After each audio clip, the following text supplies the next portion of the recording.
Welcome, and thank you for joining us on the Digits Dynasty Podcast, where we are counting down the greatest athletes to wear each and every uniform number, regardless of the sport, regardless of the league. Today, we are looking at the number 78. I'm here with Curtis, who is looking to become the first player to wear the number 78 in the NBA. Think you can make it? Yeah, I mean, You got a jump shot. I can shoot. I'm a little slower than I used to be. I can't jump very high. No, But the way the NBA game is played, I can shoot. Just you just got to make give it. me a little space. Yeah, there are no NBA players who have ever worn the number 78 in an NBA game. So that will be one less sport we have to talk about today. Very interesting.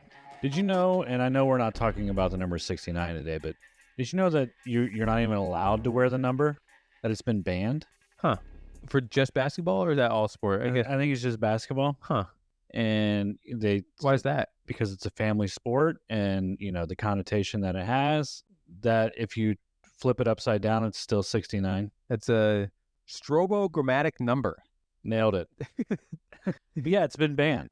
Any other numbers like that? Yeah, number 7. Yes, there are, but off the top of my head, I can't remember which ones. 7? I'm thinking of how they used to have to wear 5. Yeah, because you wanted to get it both on to win the. So I think you're right about 7 being an example of that. Okay. But yeah, 69 not allowed to be worn. I also think 69 is I want to say in Jeopardy, you cannot bid 69. That's an interesting little fact there. Yeah, but 78 never been worn in the NBA. Never been worn. It's crazy. I think there'd be one guy. I've said it before. I'm gonna say it again to all those kids watching here. If you want to be one of the greatest athletes to wear a number in one of these sports, especially basketball, not so much football, because I feel like we're going to talk about some Hall of Famers for football, but basketball, baseball, you might get laughed at a little bit, but you will go down, assuming the trend continues, because there's not very many who wear these numbers. You could be the best. So stay in school, listen to your parents, don't do drugs, wear 78. Great advice. That's what I tell my kids that every day, and they're like, "Dad, enough with the 78 talk." How are you doing today, though? In general, pretty good? In general, I'm good. I feel good. It's a good day to be above ground in the Earth's atmosphere, living within 78% of that atmosphere being nitrogen. Oh, I like that. Yeah. That's a good transition. Feels good. The other 21% is? Other stuff. Oxygen. Yeah, there you go. And then we've got a little carbon dioxide. We've got a little methane and water vapor making up the remaining percentage. Oh, right. What does that add up to? 100?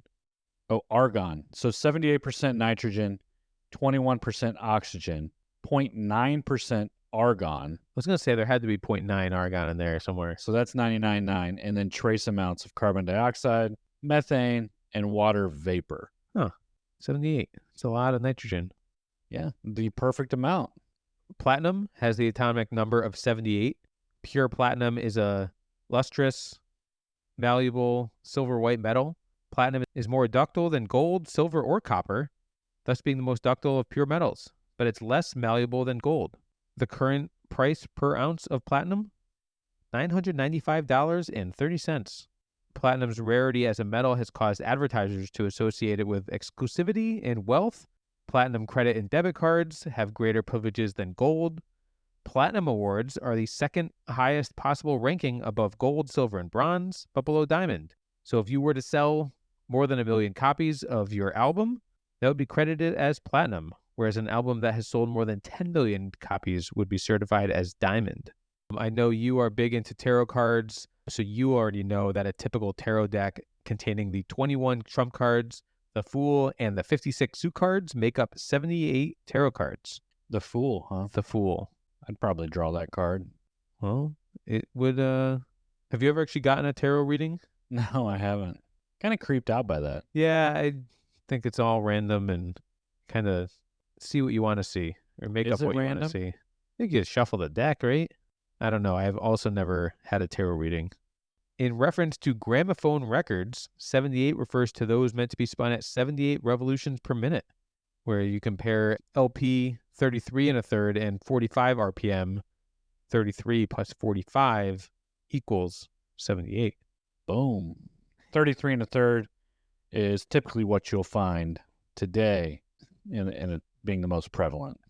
You big into records? I was gonna say you're aging me by a little bit, so you probably have more records than I do. My dad had records and World a couple of records? 8-tracks, but I grew up in the cassette era. But I love vinyl. I love records. We have records at home today, and we bust them out occasionally. Especially around Christmas time, we like to sit around, listen to records. That's one of our Christmas traditions. Every year, my wife and I, we trade Christmas vinyl. So we have quite a bit, so we're running out of Christmas records, but Bing Crosby and Elvis and Mariah Carey. I mean, Mariah is the best, and it's like this red, this bright Christmas red. But yeah, one of our Christmas traditions, we trade pajamas and we listen to records on Christmas Eve and sit around and read "Twas the Night Before Christmas." But yeah, I love listening to vinyl. It's just got a different sound. So you've said that. You said that you like the sound better. But my dad used to have vinyl, and we would listen to. He had Thriller and Saturday Night Fever and a few others, but those were a couple that we really knew. And then my grandfather sang in a gospel choir, so we had his album on vinyl as well. Oh, it's very cool. Yeah. So, we used to listen to those in the garage, play a little ping pong, and he had this really cool, it was a big hutch. It was a huge table, and the whole top would flip up. You could play a record, you could play an 8-track, but the speakers were built into it. It's actually really nice. I'd like to have it today if I could, but it's long gone. That's pretty cool. I had a CD player. A Walkman? No, I had Discman? a boombox, I guess, if you will. A boombox. I did have a Sony Walkman. It was skip proof. A Discman. A Oh, Walkman was a cassette. Walkman was cassette. Yeah, it was a. Was it skip proof though? It said it was. But it wasn't. I think it was actually pretty good.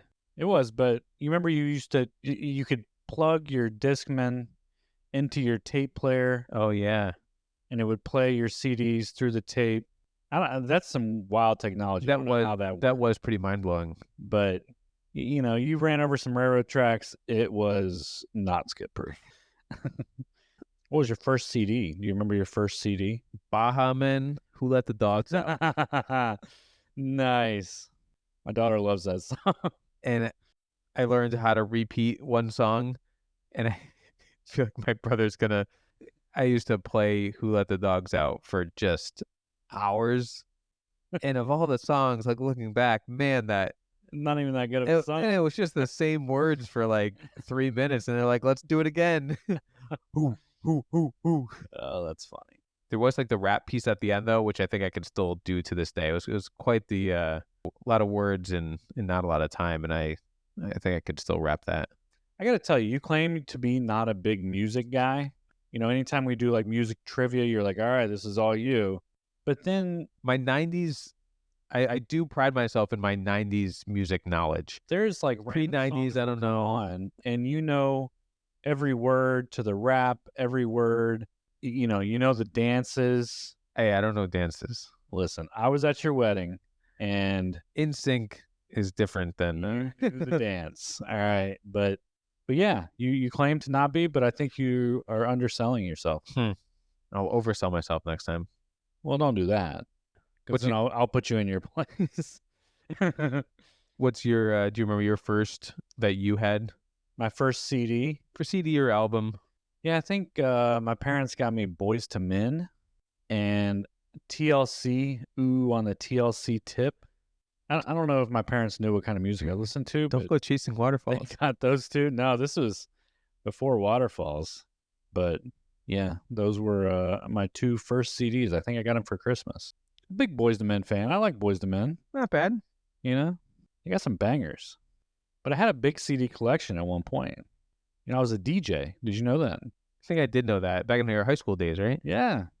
And I was approached. One of my friends, dad's hit the lottery, and he was going to fund us a little bit of cash to buy some equipment. And we had another friend who was, kind of business savvy, and they approached me and said, "Hey, we know you have the collection of music, because this is before Napster and LimeWire and all that." So I said, "Okay, I'll come on board." And I had hundreds and hundreds of CDs. Do you have like a binder that you would flip through? Had a couple of them. Yeah, I had a couple of them. Now, my friend, business partner, in quotations, he, one night said he wrecked the trailer for the DJ equipment and the CDs went flying all over the field. And so they paid me cash for the CDs. Looking back, I probably did not get enough for as much as I invested in that collection. And I am really sad I don't have that collection anymore because it was pretty awesome. So that's my story, sticking to it. Colin Ray. Colin Ray? He said he's saying that's my story and I'm sticking to it. Okay. I'm a music guy here now. I'm telling you, you undersell yourself. So anyways, back to 78. Vinyl. Yes, I like records. That was a very roundabout way. Also known as the sum of the digits method, the rule of 78s is a term used in lending that refers to a method of yearly interest calculation. The name comes from the total number of months interest that is being calculated in a year. First month is 1 month interest, second month is 2, keep going, you have 78 months in a year. That doesn't make sense, but I'll take your word for it. 1 plus 2 plus 3 plus 4 plus 5 up to 12. Oh, okay. That's 78. Got it. Not a ton on 78 though. I think let's go right into sports. We can skip right over basketball. Okay. We do have, again, I'm just going to reiterate, I think we have our future first number 78 listening to our podcast right now. Follow through on your jump shot. Step in your bounce pass. You got it, kid. Listen to your parents. Don't do drugs. Clean your room. Did I say that one last time? Clean your room. I mean, come on. Vegetables, I think you can go 50-50 on. I think if you don't want to eat your vegetables, at least eat some fruits. NASCAR. I'll start with NASCAR here. Ooh, okay. 78 was the number used by Martin Truex Jr. and Furniture Row Racing to win the 2017 Monster Energy NASCAR Cup Series Championship. That's a mouthful. And the 2016 Coca-Cola 600. I don't know what I'm talking about, but makes sense, right? Absolutely. He had a dominant season. You know, that year he won the Coca-Cola 600, I believe he lost the Daytona 500 by 0.10 seconds to Denny Hamlin, maybe, who we talked about. Yeah, we've talked about. That's crazy because it's 500 miles, right? Is Daytona 500. That's to lose by even like 5 seconds. Like, it's crazy that it just you're racing for hours and you come down to just a fraction of that. It's crazy. Yeah, no, I mean, obviously with cautions, they all get bunched up again. But yeah, 0.1 seconds. It was quite a finish. Yeah, the champion. And then now they don't even have that. That team switched to number 41, I believe, a couple years later, and they no longer carry that number 78. Yeah, I did see the number is now used by owner-driver BJ McLeod for Live Fast Motorsports. Good luck. Good luck, BJ. Guess we'll start with baseball here. Another quiet number, not a ton of guys, but Simeon Woods Richardson, when he first got called up and played for the first time, he had the MLB record for the longest last name. And he had Woods Richardson on the back of his jersey, and it went from hip to hip. That's one where it goes over the number. Way. That's crazy. Got the St. Louis Arch on his back. Seriously. He had passed, there was a bunch of people that were kind of tied with 15 characters, including Jared Saltalamacchia, but it was believed to be the longest name on the back of a jersey. He said, I could already envision it. I already know it's going to go from love handle to love handle. And Woods Richardson said it. This record was surpassed in 2023 by Christian Encarnacion Strand of the Reds, which set the new mark at 17 characters. Okay, but now the jerseys have the little tiny letters on the back. Yeah, you can kind of change the size and make it fit. Just while we're talking long last names, I believe the record for the longest NBA name is a current player for the OKC Thunder by Shai Gilgeous-Alexander, which has an 18-character name. In NFL history, it's Michael Huamanua-Wanui. No way. You nail all the pronunciations normally. I can't imagine you're getting this one right. Michael Huamanua-Wanui. His last name has 15 letters, and he was a tight end who played for the New England Patriots, Indianapolis Colts, and Tampa Bay Buccaneers from 2010 to 2020. Man, If you say so. And then you think of like some of these guys that have like 4 letters, and you're like, oh man, how unfun is that? But Simeon Woods Richardson, he has a career 5-6 record with a 4.33 ERA. He actually played for the USA Olympic team in 2020, where they won the silver medal, losing to the Japanese in the gold medal game. No real other MLB guys that played for more than a couple seasons that are worth mentioning. There was a handful of guys that have worn the number 78, but again, no one that's really made a mark on baseball yet. So maybe we'll revisit this in a couple years after little Timmy, who's in Little League right now, is going to be number 78 in the major leagues. Listen, pick a number that nobody's worn before. Yeah, it'd be great to be the greatest 24, but you got to pass some Hall of Fame legends. Hockey, we have Pavel Demetria. He was the first to wear number 78. He spent 4 years with the Senators to start his career before moving to his more well-known number 38. In 2011, a passenger aircraft carrying him and his teammates crashed near Russia on his way to Belarus to start the 2011-2012 KHL season. The airplane caught fire and crashed shortly after takeoff, and he passed away along with the rest of his teammates in the Russian league, I believe, for hockey. Pierre-Edouard Bellemare played for the Flyers from 2014 to 2017. He has, wearing the number 78, he had 34 points, 17 goals, 17 assists in 237 games. He was never drafted and didn't make his NHL debut until he was 29 years old. He made a career out of being a defensive-minded center, although his best season, he had a career-high 22 points in 69 games with the Colorado Avalanche. He was issued number 78 when he first arrived at training camp with the Flyers, kept it during his 3 seasons in Philadelphia. He did switch to number 41 after he was selected by the Golden Knights in the expansion draft and stayed with it after signing with the Avalanche. And then the rest of his career, he wore 41. So 78, another just quiet number, even for the NHL, where I feel like NHL tends to have a little mix of numbers all over. But I think we should move to football, where we have quite a few guys to mention. And I believe where the tarot cards, I feel like the future shows that our best number 78 will come from the NFL. Who's your first guy wearing the number 78 in the NFL? Well, I mean, in no particular order, Anthony Muñoz is a guy that comes to mind. Offensive tackle for 13 seasons with the Cincinnati Bengals. Played college football at USC and was named as the greatest offensive tackle in NFL history by ESPN in 2022 and inducted to the Pro Football Hall of Fame in 1998. Worth noting that he also won a baseball national title with USC as a pitcher. Wore number 27, but what year do you think that was in? I want to say 1978. 78. Whoa. He's making a case for himself here. Yes. Now, he did wear 77 at USC as a tackle there, but took 78 with the Bengals when he got to the league. So, I mean, to be named the greatest offensive tackle in NFL history, that's very impressive. Pretty awesome. To be the greatest of any position, but I feel like the offensive tackle, it's a very kind of unsung position that it's incredibly important to have some great offensive tackles. You can't really do much on offense if you don't have time to throw the ball or do much quarterbacking, but that's pretty impressive to be named the greatest offensive tackle in NFL history. Yeah. Now, he did also win 3 Rose Bowls. Only played on one of those. A couple of those seasons he got cut short with injury.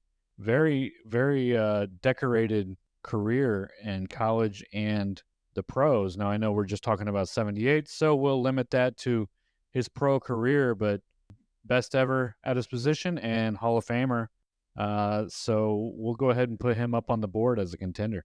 Yeah, despite you mentioned his history of injuries in college, he missed just 3 games during his first 12 seasons.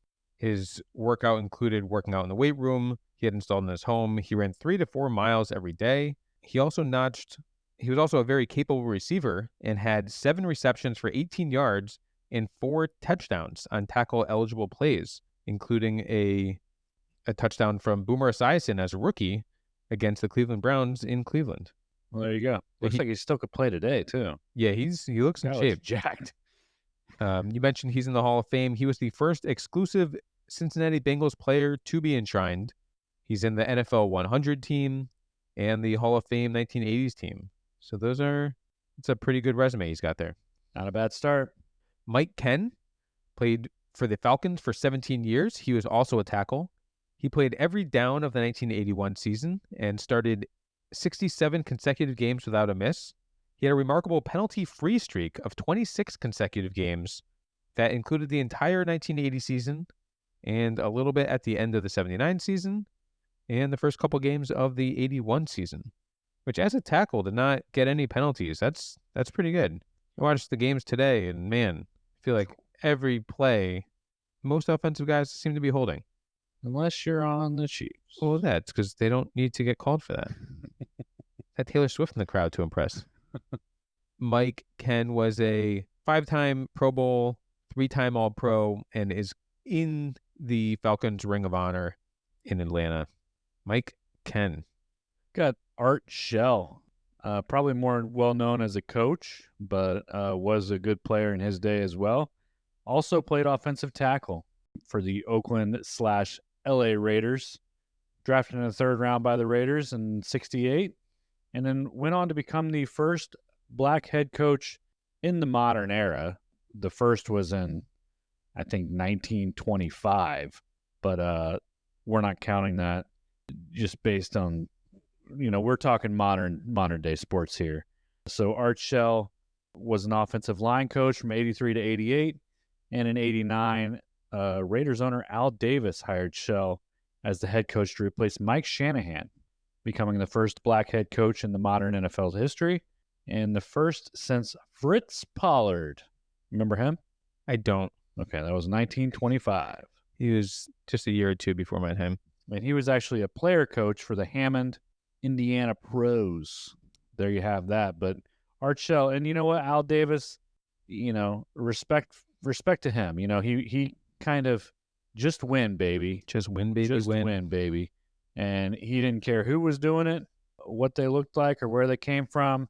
Just win. And I got to tell you, I respect that motto. And Al Davis, who was a little bit cursed by the NFL, Art Shell wore 78 while with those Raiders. The autumn wind. Leon Lett, mentioned at the end of last week's episode, he played with the Cowboys for 10 years. He was a member of the Cowboys teams that won 3 Super Bowls during the 90s.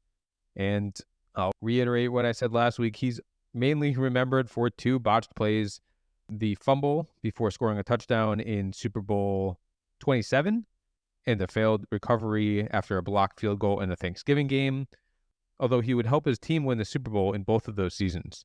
The Super Bowl one, he was trying to return the ball for a touchdown, and Don Beebe raced down the sideline and knocked the ball out of Leon's outstretched hand just before he crossed the goal line, which sent the ball through the end zone and resulted in a touchback.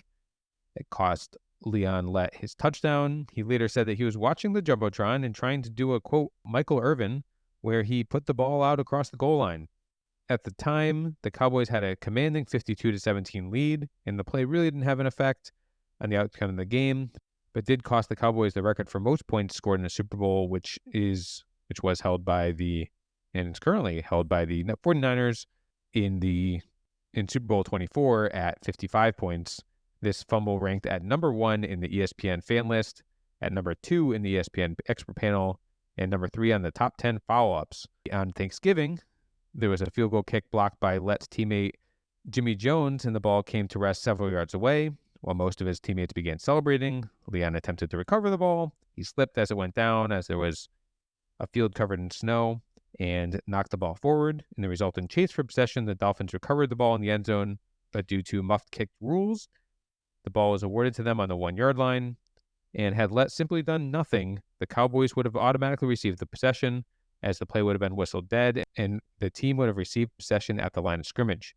Since he went for the ball and touched it, by rule, the player was considered a muffed kick, and the Dolphins were given possession on the 1-yard line with 3 seconds. A simple field goal was attempted and connected, resulting in a 16-14 win for the visitors. Assuming the rest of the season, they really had no other implications. They ended up winning out, which did result in a Super Bowl victory that season. So he had a couple little miscues, didn't really know the rule book, which I feel like I always encourage people to read the rule book. That's especially at that level, it's Yeah, encouraged. you should know what's going on. But why was there so much snow in a Dolphins-Cowboys game? I mean, obviously would have been at Texas Stadium at the time, It was at Texas Stadium. which is an outdoor stadium.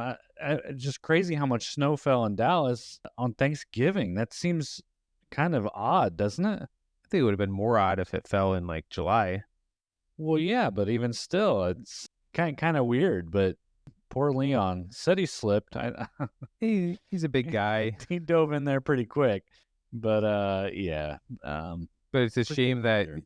you look up his resume, and the first two things that come up are two pretty big miscues. Yeah, and multiple Super Bowl champion, and probably a pretty integral part of that line. Yeah, gonna remember for not some of the smartest plays in NFL history. The only other guy I have on my NFL list is Hall of Famer Bruce Smith, who spent 19 years with the Bills and Redskins, 2-time Defensive Player of the Year, 11-time Pro Bowl, 9-time All-Pro. He's in the all 1980s and all 1990s Hall of Fame teams, 200 career sacks, which is most of all time. He was a pretty darn good defensive lineman. Yeah, has the record for most sacks, which is obviously impressive, but he played in a 3-4 defense, which really doesn't create a lot of opportunities for defensive ends to get sacks. So it makes it all the more impressive that he was able to get that record, and that record still holds up until the recording of us doing this today. I don't know if anybody is threatening that record. I don't think there is, but he has the most seasons with double-digit sacks as well, with 13, and is second in the NFL in postseason sacks with 14 and a half. So he had a knack for getting to the quarterback. Yeah, Von Miller he's the active player who has the most career sacks. He only has 126. Yeah, he's not getting there. He's almost done, right? But a couple other guys that are close, Cameron Jordan, 117.5. Justin Houston and Chandler Jones tied for 112. So there's still a long way to go. Bruce Smith did some work back there. I mean, judging by that list you just read, that seems like it's one of those, almost unbreakable records. And exactly 200. I love that. Yeah, 200.0. Yeah. I mean, he was a menace. He was everywhere on the field and really did a good job holding down that Bills defense, which unfortunately they didn't get the title, because I think they'd probably be looked at today as one of the greater teams in history had they been able to win 1, 2. I think they went 4 times in a row and lost all 4, which is just crazy. I was gonna say, in some third world country they have all those shirts from the dynasty that the Buffalo Bills had. It was a dynasty. Unfortunately, a dynasty that didn't result in any Super Bowl wins, but 4 straight AFC championships. And they were stacked. Jim Kelly and Thurman Thomas and Bruce Smith. They had the guys. Did you ever watch the 30 for 30? Yeah, they did a great job on that one. They did a great job, and those guys sat there and watched them lose the Super Bowl again, and 20 years later. They sit on a couch and watch, and you could just see the pain in their eyes. Yeah, we had, I think, for number 11, we mentioned Scott Norwood with a wide right. And it's got to be tough because these are all Hall of Famers that we just mentioned, and it's got to be tough to just constantly be reminded anywhere you go. Like that's what gets mentioned. I know we mentioned Don Beebe earlier. He ended up winning a Super Bowl with the Packers, I think in 97. But I don't think a lot of these guys didn't end up winning anything. They made it to 4 consecutive ones, which just making it to 1 Super Bowl, I feel like is such a career accomplishment. But to make it to 4, you think, man, it's got to be, you win the Hall of Fame, but you never got that championship. I feel like that's something that is tough to get eluded by. Yeah, it's tough. It's hard not to talk about that, but Bruce Smith, looked at among fans, his peers, and players today as one of the greatest to ever do it, and with that record, will keep his name there, relevant, and no one's really going to be touching that record anytime soon. But 13 seasons with double-digit sacks. I mean, it's hard to play 3 seasons in the NFL. But to go 13 and just, getting 10 sacks a year, that's unbelievable. Yeah, and be at that elite level for that much. That's a lot of sacks. Him and Thurman Thomas are business partners even today. I did see that. They Legends Energy Group, and they promote energy programs across North America. I don't know exactly what they're doing, but cool to see that they're still buds, still business partners, still out there palling around. Any other guys that we missed in any sport? It was slim pickings here. I feel like that's about all I had. I don't know. Do you have anything else? I don't. I think we need to have a debate here. I think if we move forward, Anthony Muñoz and Bruce Smith will get offense versus defense here, and we'll figure out who the best 78 is going to be. Yeah, it's tough. They both play different positions. Both, arguably the best at their position. So this will be tough. What do you think? I like Bruce Smith. I know I feel like Digits Dynasty wise, there's a lot more numbers associated with the defensive line. You can't really, yes, he was listed as the greatest offensive tackle in NFL history, but there's really you can't really quantify how good you were. I guess you can look at your running backs and stuff, but Bruce Smith has his 200 career sacks. You mentioned 13 seasons with 10 plus sacks, 19 seasons with 1 sack. He has the longevity.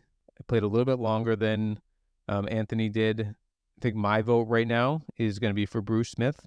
What do you have to say for yourself? Yeah, like I said, I think it could go either way here. Bruce Smith is legendary, and I think he's, and both guys are, but looked at, as kind of just an absolute legend on the defensive side.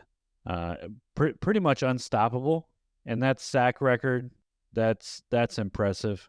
I agree. There's no way to quantify an offensive lineman and their ability and what they accomplished during their career. They're kind of the silent heroes out there. So, it's going to be really tough to get a lineman up on our wall here, but I think I'm going to have to agree with Bruce Smith, and I'm good with that. Yeah, I think 2-time Defensive Player of the Year, Hall of Fame. Again, neither of them won a championship. Bruce Smith did make it to 4 Super Bowls. Between, if there's no championships, I guess that's a good second. Who got to that level? Now Muñoz got to 1, right? I think they lost to the Niners. Oh, that's right. They did.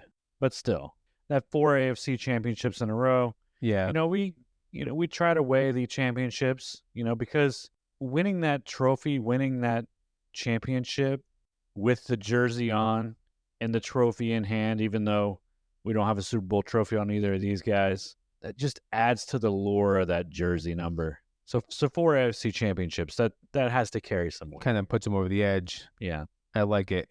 Bruce Smith, our greatest, 78, our greatest to wear the number 78. I like it. And they're again, and they sack him. They sack him at the 10-yard line. Oh, baby! Oh, baby! Bruce Smith as our greatest, number 78. I like it. Let's look ahead to see what we got going on next week. Let's spin that wheel.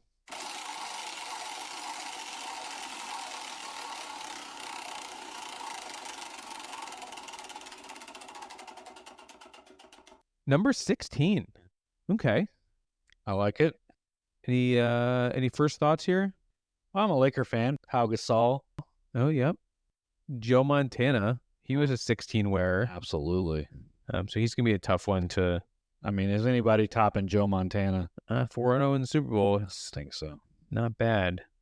No one else really comes to mind for me off the top of my head. Yeah, I'm sure we'll get... Sure, there's more. I think we should get more sports involved than we did this week. There's got to be some baseball guys.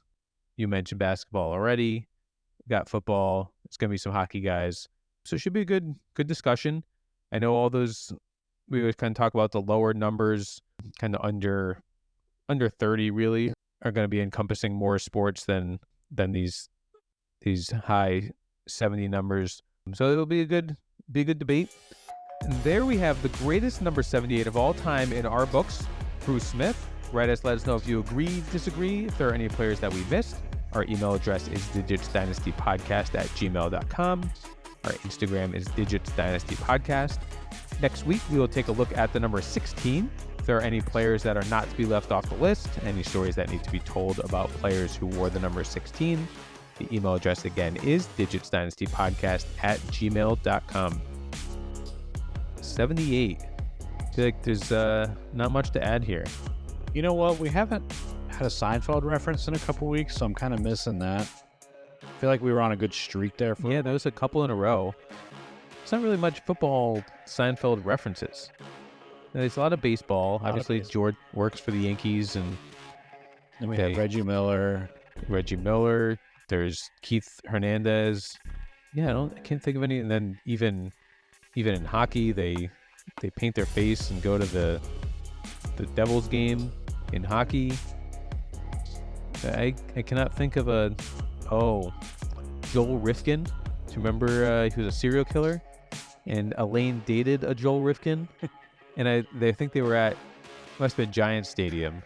And I think Kramer had forgotten his ticket or something, and they had to call Elaine's boyfriend, Joel Rifkin, to get the ticket to him. And Elaine, I think this is pre-OJ, but I think at one point in the episode, Elaine's talking to him about changing his name, and I think she suggests OJ, not knowing, I think, in the future that OJ might not be the best name to switch to. But yeah, we're definitely still on the lookout for our Seinfeld references here on the Digits Dynasty, and hopefully we get one soon. I feel like it's good talking about Seinfeld and sports. A great combination. I mean, it doesn't get any better. Thank you for listening, and please join us next week as we count down another number on the list.